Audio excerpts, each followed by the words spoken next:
I literally grew up watching my neighborhood on the news being considered just like the epitome of everything that was wrong in America.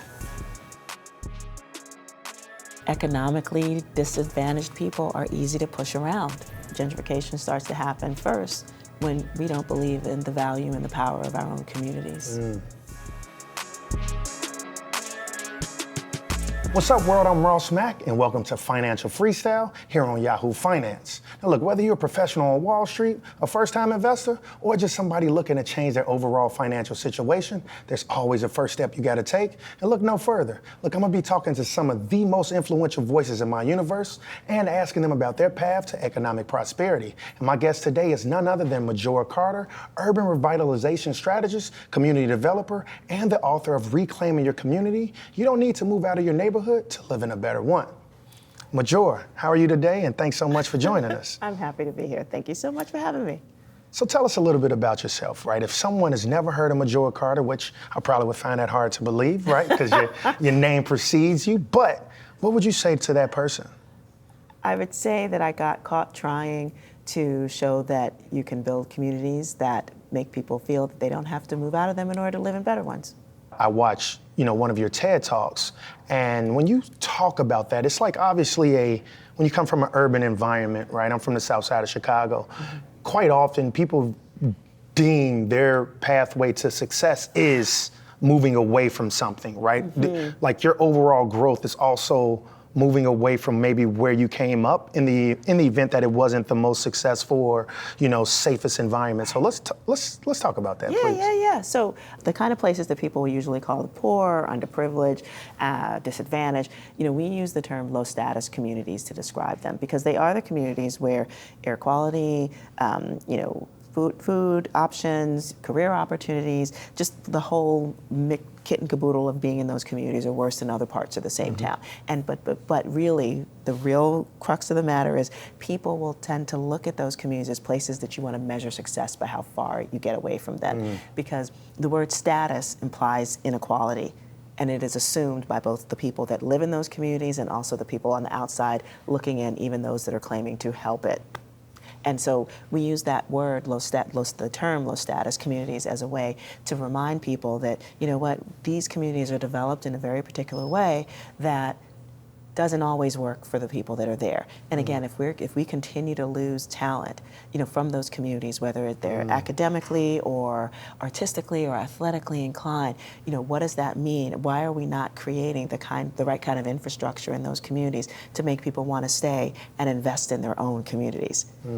And I think we can do that through a kind of what we call a talent retention approach to community development. I find that fascinating, right? And I think obviously it's kind of a double-edged sword, so to speak, when certain environments people deem, not as safe, right? And so what do you say to that one person that would say, well, I want to move now that I started my family? Because I feel as though the greatest testament of a parent is to give your children a better or head start, right? And also give them a better life than you had yourself. So, what do you say to that person that's thinking about maybe the safety as well? First of all, I would never throw shade on anybody who's making that kind of a life decision for themselves. Like, you can't. But I do think that it is going to take some of us who are going to decide that, we didn't make the conditions that exist in this place that make most of us feel like we really should get out. But someone did make them, and some of us can actually be a part of reclaiming and changing things in a way so that more of us down the road are going to be able to benefit from being in our own communities in ways that are actually beneficial and helpful for us. And I think that it always has to be the case. I mean, I think back on sort of like some of the unintended consequences of integration. The fact that we were racially segregated by law, right? And but economically diverse in those communities. And I feel like that was something that actually benefited us to a bunch of ways, and actually created like the beginnings of the civil rights movement. Like, people seeing like, wait a second, things are tough for us right now. But the idea of, and I do think it's just an idea because we're still very segregated, all of our communities, they definitely are. If you think about it that way, it's kind of like, but we've taken out the folks who are actually probably most ideally suited to actually be the ones who are owning property, showing an example of what it looks like. Because again, if you don't see it, you don't believe that there are other things that you could be doing with your life. And I realized that concentrating poverty and all the things associated with it makes people feel like that's all that there is. And if we keep doing that, then ultimately I think it comes down to sort of like even the psychic baggage that we hold dear in our lives about like, that's all we are. And I feel that that is something that when we start reclaiming our communities from the inside out, when we start thinking about opportunities for home ownership, business development in ways that support us first within those communities that have been written off. And what's interesting about what you find low status communities is that they are not necessarily in urban areas. They could be Native American reservations, they could be rural areas, but it all comes down to what kind of development is happening in those communities. Is it the kind that's ultimately going to lead to gentrification and displacement, or are they the kind that's essentially going to be what we call poverty level economic maintenance and just sort of keep the status quo in terms of the concentrated poverty that exists in those areas? And I wasn't challenging you just for, I have my own thoughts on it, largely because I'm from the south side of Chicago and the area that I grew up, which is South Shore, it is seeing, remarkable change. And the reason I say that is now there's going to be the Obama Library and Obama Foundation. Everything is now, he's focused on, putting it on the south side. And I look and I say, wow, at some point I should have bought some property there, right? Because I grew up, obviously, with renting, right? And so obviously, I look, and when you say kind of the unintended consequences of integration, and you look back at the, kind of Tulsa, Oklahoma, where they had one of the most vibrant all black, neighborhoods, and so you think about what you're doing is something that is very necessary. And obviously you coined a phrase called greening the ghetto. What does that mean, and can you explain that to our listeners? Greening the ghetto, gosh, you just brought back a blast from the past. I always thought, because I started out as an environmental justice activist, and our goal, but we did projects, we total project-based. Yeah, there were people who did advocacy. We focused on actually literally changing what people saw in a community. It's because we were just told, yeah, we're the poorest congressional district in the country. It's like a lot, and it was after a while, it was kind of like, it's because I think it's like it gets hard, frankly, to just fight against stuff. You gotta be fighting for things. And so I was like, we need to fight for what do we want in our communities. And people told us, we did surveys, et cetera, to find out what people were missing. And they were taking their kids to parks outside of the community. They wanted to feel like they had nice things in their own neighborhood. And so I started one of the country's first green collar job training and placement systems to give people both a personal and a financial stake in their environment. Transform a dump into a park, and literally it's now a national award-winning park. Actually, I know you're from Chi-Town and whatnot, but the national award that we won, we beat out Millennial Park.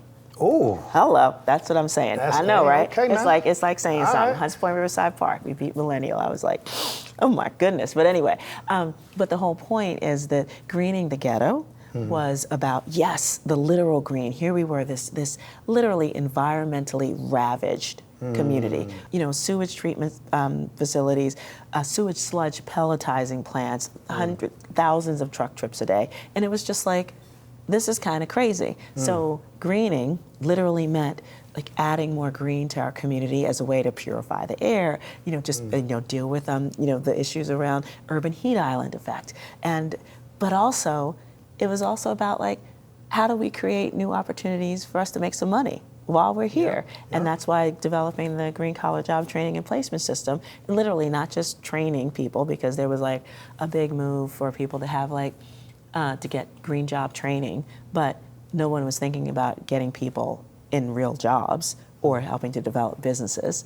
And I was like, that's just crazy. Why aren't we doing both? And we were still very successful at it, which made me really proud. So yeah, it was green in both in every way, from the environment to what you put in your pocket. To your pockets. And, I'm sorry, and I'm not mad at it. I am really very proud that we took that tact all the way, because economically disadvantaged people are easy to push around. So why aren't we talking about more generational wealth in our own communities? Why are we always having to, when we think about wealth, like we go and we want to spread it in other neighborhoods. How come we're not building up our own neighborhoods in ways that benefit us? And why are we selling grandma's house so quick when some developer, excuse me, not even a developer, some predatory speculator runs up on us and basically tells us that, I'll pay you some money for this house and take it off your hands. And it's just like when instead of understanding that he's willing to pay me XYZ, then it's worth XYZ plus. Plus. So why? Multiple. But I think on some level we've written off our own communities long before anybody else does.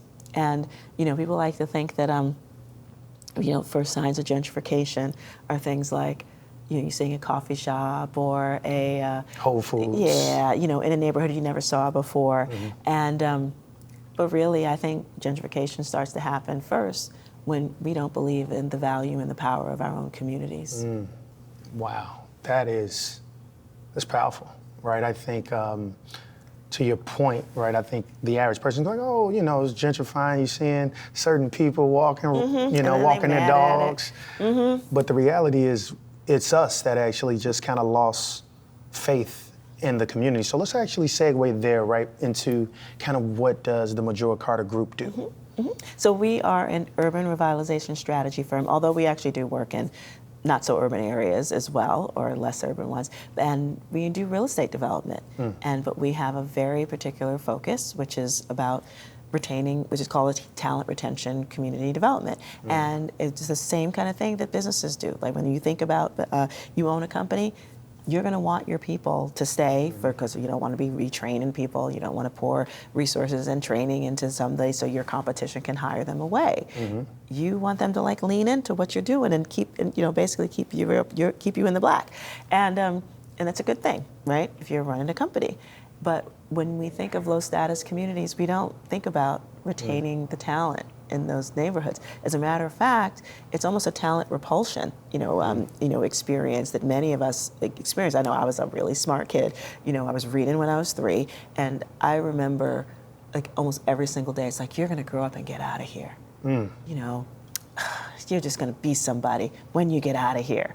And I wasn't alone. It was a whole bunch of us who went through that. I wasn't the only super smart. Actually, I probably wasn't the smartest one at all. But there was, and I'm not alone in that regard, where the academically or artistic or especially athletically as well, those kids are considered the ones that you need to get away. And again, and I'm not to throw shade at anybody, because I'd be throwing shades at my own parents who told me this thing, but it was to protect us. But that idea of protecting us, personally, I think came from this white supremacist ideal that communities that included us were naturally bad.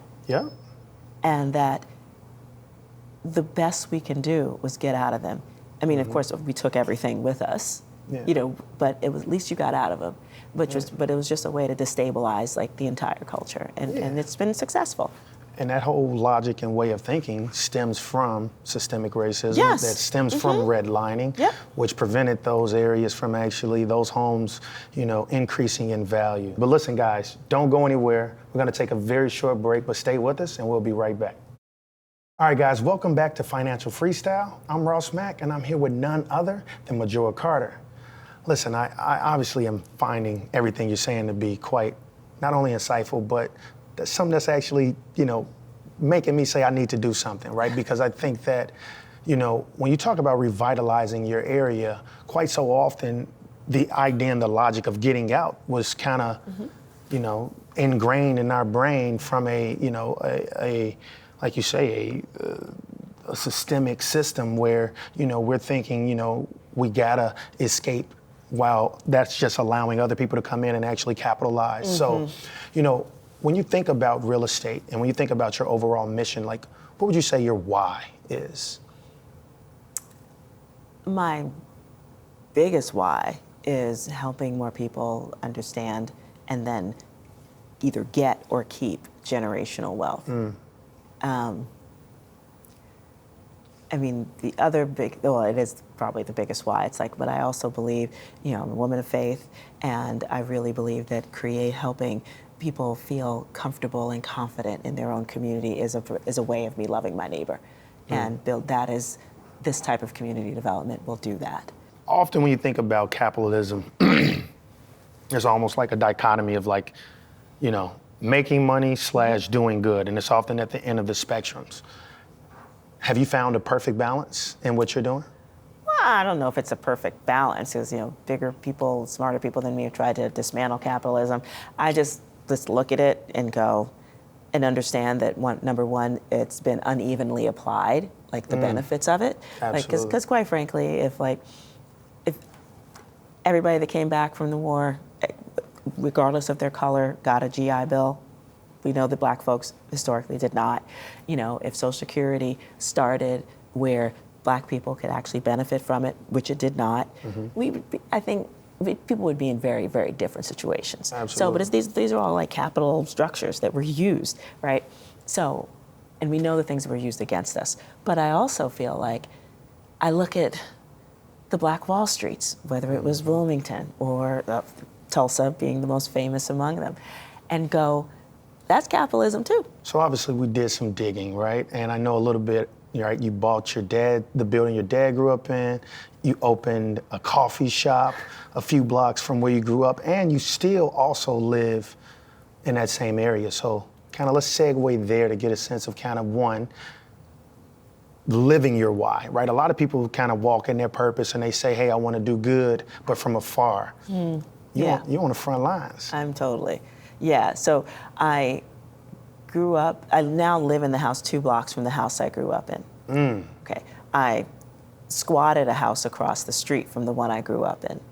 Wow. Yeah, because nobody was trying to buy stuff in that neighborhood. So you got like squatter rights and stuff? I did, yeah. There we go. 100%. Yep, and ended up made it mine technically for $77,500. It's worth a lot more than that right now, which is great. But we lost my parents' house. Didn't lose it. We sold it because I couldn't convince my siblings. I'm the youngest of 10.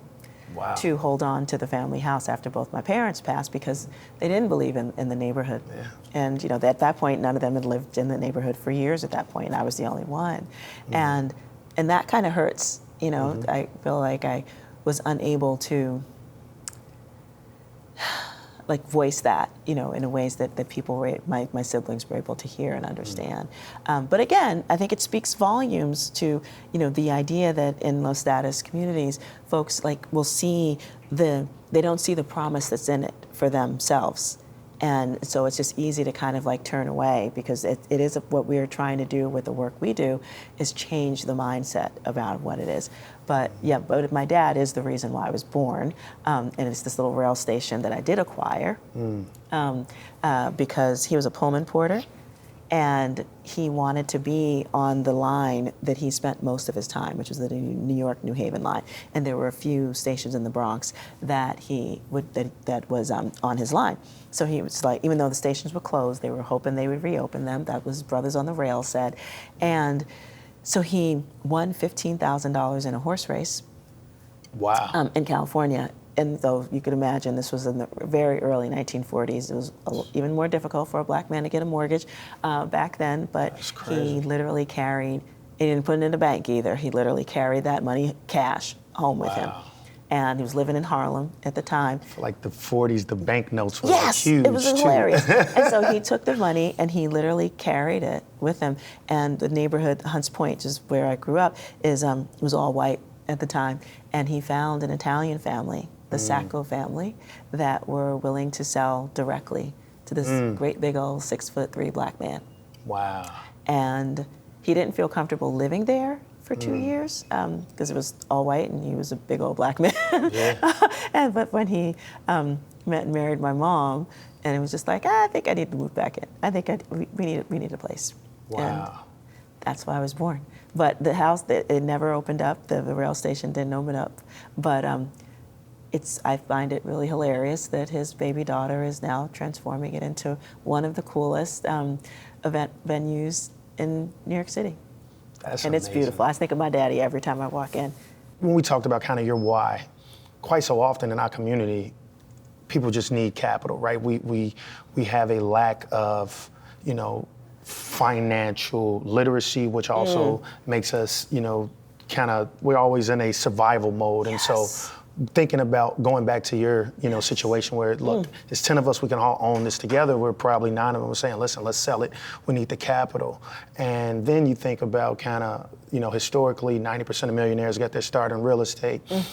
So I pose that all to say, right, if you were talking to a young 13-year-old Majora Carter, what advice are you giving her? Oh my Lord. I literally grew up watching my neighborhood on the news being considered just like the epitome of everything that was wrong in America. Like if you were from there, you were a pimp, a pusher, or a prostitute. And I'm not saying that we didn't have some of those, we definitely did, but that certainly wasn't everybody. And but I feel on some level that I felt that was a stain that was attached to me. And I would just have to tell her, it's not true. You've got great things to offer the world, and they're lucky to have you in it. Because how I struggled with my own self-worth around that time, being from a community that was literally considered nothing, was really, it was almost tragic. I mean, but I wasn't alone. I mean, that's the thing. I mean, I hear kids talking about it now, and it makes me feel really amazing to know that I can actually say that to young people right now. I love that. And so when it comes to real estate as a whole, right, there's obviously a lot of misconceptions, and I think that many people of color or people that just come from, lower class demographics, it's often the thought is just unattainable, right? And then you start hearing the different programs, FHA loans, et cetera. And so I get a lot of DMs, right? And it's a segment called Dear Mac. What advice would you give to someone that is trying to get into the real estate market? Part of it is just getting your credit right. I mean, because I've actually noticed that folks that want to do it think that there's a difference, at least to start, between their personal credit and what they can do later on. And it's just like, nah, you got to get you start there. And so number one. And another thing because I think the multifamily thing is super important, especially in the market that we're in. In New York City, there's a lot of multifamily, brownstones, et cetera. And the other thing that I often tell people is is there somebody in your family who has something? Because chances are they might be willing to sell directly to you. And so part of it is just opening your mouth to talk about it, and that would be some of the first things that you can do. And I think it's lower hanging fruit, whereas many people don't even want to have that conversations with family, which I think is just so bizarre. Well, it's not that bizarre, because I think family's weird, and again, within our own community, sometimes we're not the kindest to each other, even in our own families. So it's kind of I'm not gonna ask my uncle about that house because it's my cousins, and it's just no, we need to be more open about that, because I do think that sometimes it is just that close to people, but we don't always want to share it. Well, I want to say thank you so much for joining us today. I'm sitting here, guys, with the Majora Carter, the urban revitalization strategist. I just want to truly thank you for sharing your story with us, and thank everybody for joining us on the Financial Freestyle. I also want to come back to her book, Reclaiming Your Community. Reclaiming Your Community. So I hope you guys were able to get some insight, and also hopefully we were able to help you guys on your journey for wealth creation. I'm Ross Mack. Make sure you guys come back next week, because we got you covered. Make sure you tell your auntie and your cousins, and let's build wealth together.